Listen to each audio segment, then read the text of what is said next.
Cyber కేటగాళ్లతో జాగ్రత్తగా ఉండాలని చెప్పాల్సిన పోలీసులే వలకు చిక్కిన ఘటన అనంతపురంలో జరిగింది. Anantapur urban DSP car driver గా పనిచేస్తున్న కానిస్టేబుల్ నారాయణ స్వామికి ఫేస్బుక్ లో పరిచయమైన అమ్మాయికి విడతల వారీగా 24 లక్షల రూపాయలు పంపి మోసపోయాడు.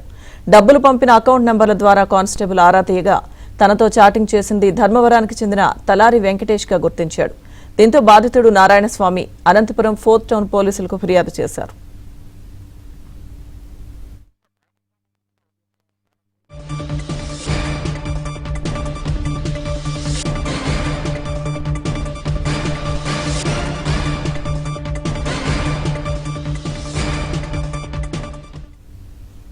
సైబర్ కేటగాళ్లతో జాగ్రత్తగా ఉండాలని చెప్పాల్సిన పోలీసులే వలకు చిక్కిన ఘటన అనంతపురంలో జరిగింది. Anantapur urban DSP car driver గా పనిచేస్తున్న కానిస్టేబుల్ నారాయణ స్వామికి ఫేస్బుక్ లో పరిచయమైన అమ్మాయికి విడతల వారీగా 24 లక్షల రూపాయలు పంపి మోసపోయాడు.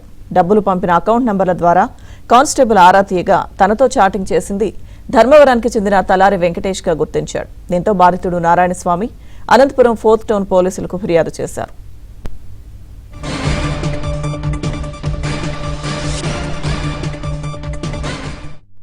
పూర్తి సమాచారం మా ప్రతినిధి సురేష్ అడిగి తెలుసుకుందాం.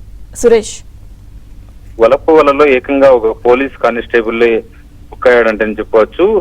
వలపవల విసిన్న వలలో ఒక కానిస్టేబుల్ దాదాపు 25 లక్షల రూపాయలు కూడా 25 లక్షల రూపాయల వరకు డబ్బులు ఇచ్చి మోసపోయిన ఘటన అనంతపురం లో వెలుగు చేసింది. అనంతపురం అర్బన్ డిఎస్పీ కార్యాలయంలో కానిస్టేబుల్ గా ఉన్న ఒక కానిస్టేబుల్ కు ఒక ఫేస్బుక్ ఐడి నుంచి హాయ్ అంటూ కూడా ఒక రిక్వెస్ట్ వచ్చింది. రిక్వెస్ట్ యాక్సెప్ట్ చేసిన తర్వాత కొద్ది నెలల పాటు ఫేస్బుక్ లో తరచుగా మాట్లాడుకుంటూ ఉన్నారు. ఇదే సందర్భంలో దీనికి సంబంధించి పూర్తి స్థాయిలో ఇద్దరి మధ్య ఒక అబ్బాయి మహిళ రూపంలోని కానిస్టేబుల్ తో గత కొన్ని రోజులుగా వాట్సాప్ తో పాటు ఇతర ఫేస్బుక్ మెసెంజర్ ద్వారా చాటింగ్ చేస్తూ ఉన్నాడు. ఇదే సందర్భంలో తనకు కొంత అవసరం ఉందంటూ కూడా ఆ కానిస్టేబుల్ నుంచి పలు దఫాలుగా దాదాపు 25 లక్షల రూపాయల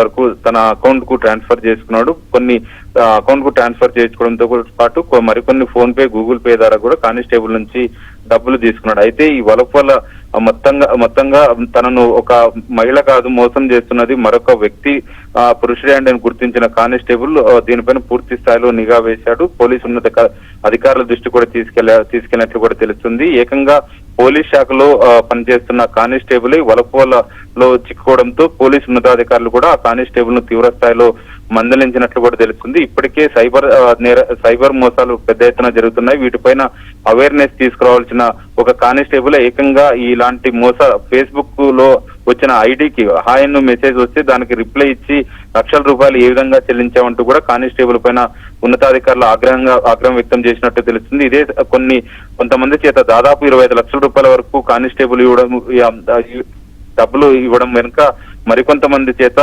అప్పులు చేయడంతో పాటు ఇంట్లో ఉన్న బంగారాన్ని తాకట్టు పెట్టి ఇవ్వడం పైన కూడా అధికారులు కొంత ఆగ్రహం వ్యక్తం చేశారు. మొత్తంగా ఏకంగా కానిస్టేబుల్ వలపల్లో చిక్కడం అనేది పోలీస్ శాఖలో తీవ్ర చర్చనీయాంశంగా మారింది. థాంక్యూ సురేష్.